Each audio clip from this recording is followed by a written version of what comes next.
حضرت عمر ہمیشہ حضرت ابو بکر سے نہ کوشش کرتے تھے آگے نکل جاؤں آگے نکل جاؤں آگے نکل جاؤں، ساری زندگی موقع نہ بن سکا. تبوک کا موقع آیا تو اللہ کے نبی نے کہا مال خرچ کرو.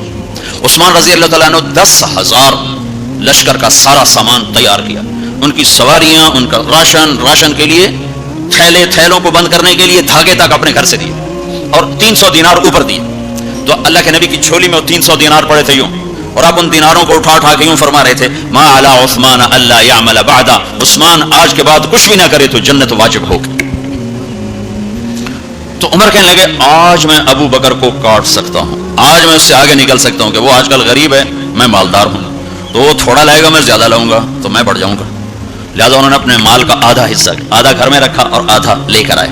ابو بکر نے جھاڑو پھیر دیا، جو کچھ تھا وہ سارا سمیٹ کے لے آئے. جب دونوں پراپرٹی سامنے رکھی گئیں تو حضرت عمر کی بہت زیادہ نظر آ رہی، ابو بکر کی بہت تھوڑی نظر آ رہی. لہٰذا حضرت عمر بڑے اطمینان میں کھڑے کہ آج جیت خطاب کے بیٹے کی ہے. میں قربان جاؤں، اللہ رسول تو جانتے ہیں کہ کون کیا کر کے آیا ہے. تو میرے نبی نے سوال ہی بدل دیا، جو اس موقع کا سوال ہی نہیں.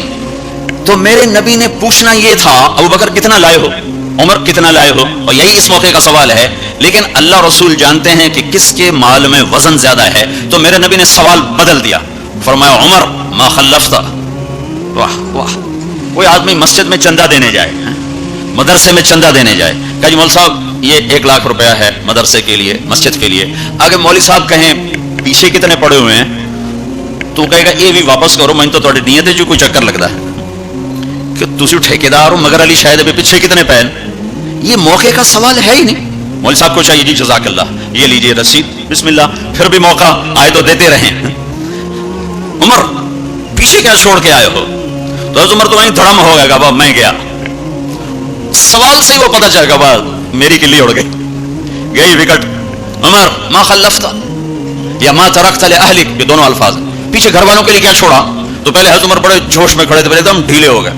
جی آدھا چھوڑا ہے آدھا لایا. پھر آپ نے کہا ابا بکر ما خلفتا یا ما ترکت لأہلک، ابو بکر تو پیچھے چھوڑ کے کیا آیا، بچوں کے لیے کیا چھوڑ کے آیا؟ تو انہوں نے کہا ترکت اللہ ورسول، میں تو اللہ اس کے رسول کو چھوڑ کے آیا ہوں، باقی سب کچھ لے آیا. تو اس پر عمر کہنے لگے ابو بکر میں نہیں تجھ سے آگے بڑھ سکتا، کوئی بھی تجھ سے آگے نہیں بڑھ سکتا. اور اگلی سنو،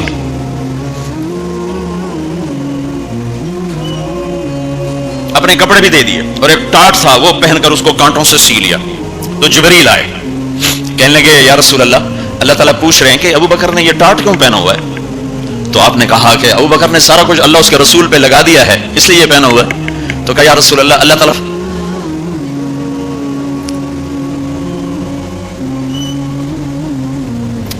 تعالیٰ فرما رہے ہیں ابو بکر سے پوچھو مجھ سے راضی تو ہے، مجھ سے راضی تو ہے، اس فقر میں مجھ سے راضی ہے؟ میں تو اتنا سفر کر کے آیا ہوں، حالانکہ ابھی 4 دن پہلے میں 12 ملکوں کا 10 ملکوں کا سفر کر کے آؤں، ساری ہڈیوں میں درد ہے. میں اس لیے آیا ہوں کہ چلو کوئی بخشش کا بہانہ مل جائے، کوئی بخشش کا بہانہ مل جائے، اللہ راضی ہو جائے. جو سارے جہان سے کہتے ہیں مجھے راضی کر، وہ کہہ رہا ہے ابو بکر سے پوچھو مجھ سے راضی تو ہے. تو آپ نے کہا ابو بکر تیرا رب تجھے سلام بھی کہہ رہا ہے اور پوچھ رہا ہے کہ راضی ہو. تو ابو بکر کی چیخیں نکلی، میں اپنے رب سے راضی، میں اپنے رب سے راضی، میں اپنے رب سے راضی. میرے بھائیو بہنوں، زندگی ایسے گزار کے مرو کہ اللہ کو ملو تو اللہ خوش ہو کے مل رہا، ایسے نہ مرو کہ اللہ کی بارگاہ میں پیش کیے جا رہے ہوں مجرم بن کر، قیدی بن کر. تو اللہ اس کے رسول نے مال لگانے پر زور دیا. اللہ چاہتا تو سب کو مال دے دیتا، کسی کو فقیر کسی کو مالدار. مالدار کا شکر کا امتحان لیا، فقیر کے صبر کا امتحان لیا. کہ اللہ فقیر کا صبر دیکھے گا، مالدار کا شکر دیکھے گا. اور 82 دفعہ قرآن میں مال خرچ کرنے کا حکم آیا، 82 دفعہ. اور اللہ تعالیٰ نے ترغیب دی ہے کہ مالدار فقیروں پہ خرچ کرے. پھر اللہ تعالیٰ نے فقیروں کو ترغیب دیا کہ تم بھی جتنی وسعت ہو خرچ کیا کرو. میرے نبی نے ترغیب دی، سبق درہم 100,000 درہم، 1 روپیہ اللہ کے نام پہ خرچ کرنا 1 لاکھ روپیہ خرچ کرنے سے بڑھ گیا. تو صحابہ نے عرض کی وہ کیسے بڑھ گیا؟ تو آپ نے کہا ایک آدمی کے پاس 2 روپے، ایک آدمی کے پاس کروڑوں روپے. جس کے پاس 2 روپے تھے اس نے 1 روپیہ اللہ کے نام پہ دے دیا، اور جس کے پاس کروڑوں تھے اس نے 1 لاکھ دیا. جس نے 2 میں سے 1 دیا اس نے اپنے مال کا آدھا حصہ دیا. جس نے 1 لاکھ دیا اس نے اپنے مال کا کوئی 1000واں حصہ دیا. جب تولا جائے گا تو 1 روپے کا وزن 1 لاکھ سے بڑھ جائے گا. تو اللہ تعالیٰ نے زکوٰۃ فرض کی، اور بہت تھوڑی فرض کی. پہلی امتوں پر تھی 100 میں 10 روپے، اور ہماری ہے 100 پہ 2.5 روپے. اور اتنا فضل فرمایا کہ پورا سال پیسہ پڑا رہے، پھر کہا اس میں سے 2.5 روپے دے دو، 2,500 دے دو، اگر استعمال ہو جائے تو کوئی سال سے ایک دن پہلے اگر وہ مال خرچ ہو گیا ہے تو زکوٰۃ ختم ہو گئی.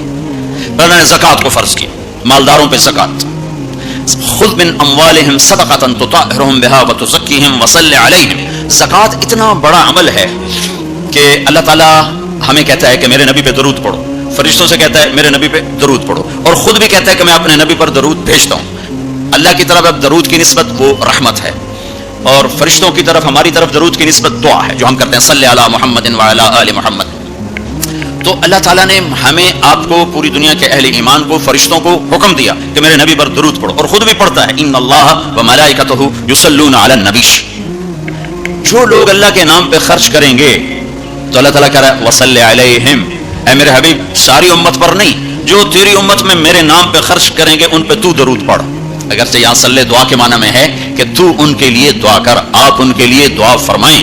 تو مال خرچ کرنے والوں کے لیے اللہ اپنے حبیب سے فرما رہے ہیں کہ ان کے لیے آپ دعا کریں. صلی علیہم ان صلاتک سکن لہم. آپ کی جو دعا ہوگی اور آپ کی جو صلات ہوگی، جو آپ کا درود ہوگا، دنیا اور آخرت کے سارے مسائل ان کے حل کر کے لے جائے گا. ان کی دنیا بھی سکھی کر دے گا، ان کی آخرت بھی سکھی کر دے گا. اور جب مالدار لوگ زکوٰۃ نہیں دیتے تو پھر عزتیں نیلام ہوتی ہیں. جب سب کچھ اپنے اوپر لگانے کا ذوق بن جاتا ہے، اور اپنے ہی بڑے بڑے زیور، کپڑے، گھر، گاڑیاں. یہ بھی لاہور کا واقعہ ہے. بیگم صاحب ڈرائیور کے ساتھ گئی ہیں اور واپسی پہ کہہ رہی ہیں اسلم ڈرائیور آج میری بڑی اچھی قسمت، وہ ساڑی میں نے لی تو میں سمجھ رہی تھی 1 لاکھ کی ہے، وہ تو مجھے 75,000 میں مل گئی، بڑی سستی مل گئی. خوش ہو کے ڈرائیور کو بتا رہی. تیسرے دن ڈرائیور کے بیٹے کا بازو ٹوٹ گیا، وہ آ کر کہتا ہے صاحب جی میری تنخواہ میں تو اس کا علاج ہو نہیں سکتا، تو مہربانی کر کے کچھ میری مدد کر دیں، اس کا علاج ہو جائے. تو صاحب کہتے ہیں اسلم تمہیں پتا تو آج کل کاروبار بڑا مندہ ہے، تو میرے پاس تو گنجائش نہیں، میرا ایک ڈاکٹر دوست ہے میں اسے فون کر دیتا ہوں، وہ تمہاری مدد کر دے گا. جب اس طرح ہوتا ہے تو پھر ڈاکے، چوریاں، قتل و غارت شروع ہوتے ہیں. جب اس طرح ہوتا ہے تو مالداروں میں تکبر پیدا ہوتا ہے اور غریبوں میں ظلم پیدا ہوتا ہے. تو زکوٰۃ ایک بہت بڑا عمل ہے. 2.5% تو فرض ہے، اور زکوٰۃ دینے والا سخی نہیں اللہ کی بارگاہ میں. ہاں بخیل بھی نہیں، سخی بھی نہیں ہے، بخیل بھی نہیں. یعنی وہ بخل کے ملک سے نکل آیا ہے اور سخاوت کے ملک میں انٹری نہیں ہوئی. 2.5 روپے پہ 1 پیسہ بھی اوپر خرچ کرے گا تو اب سخیوں میں آ گیا. پھر جتنا بڑھتا جائے گا اتنا آگے بڑھتا جائے گا. اور اللہ نے فرمایا مجھے میری عزت کی قسم جنت الفردوس میں بخیل داخل نہیں ہو سکتا. اور اللہ شیطان کہتا ہے کہ مجھے عبادت والے، عبادت گزار بخیل سے کبھی ڈر نہیں لگا کہ اس کا بخل اسے ضرور جہنم میں پھینکے گا. نافرمان سخی سے ہر وقت ڈرتا رہتا ہوں کہ اس کی سخاوت کب اسے جنت میں پہنچاتی. آپ نے سامری کا نام تو سنا ہوا ہے، قرآن میں بھی ہے، جس نے موسیٰ علیہ السلام کی قوم کو گائے کے بچے کی پوجا پہ لگا دیا، بچڑے کی. اللہ نے کہا سب کو قتل کرو، سارے پکڑے گئے، قتل کیے گئے. سامری بھی آ گیا. موسیٰ علیہ السلام نے کہا قتل کرو، جبریل آ گیا. موسیٰ اللہ تعالیٰ کہہ رہے ہیں اسے قتل نہ کرو، یہ اپنی موت آپ مرے گا.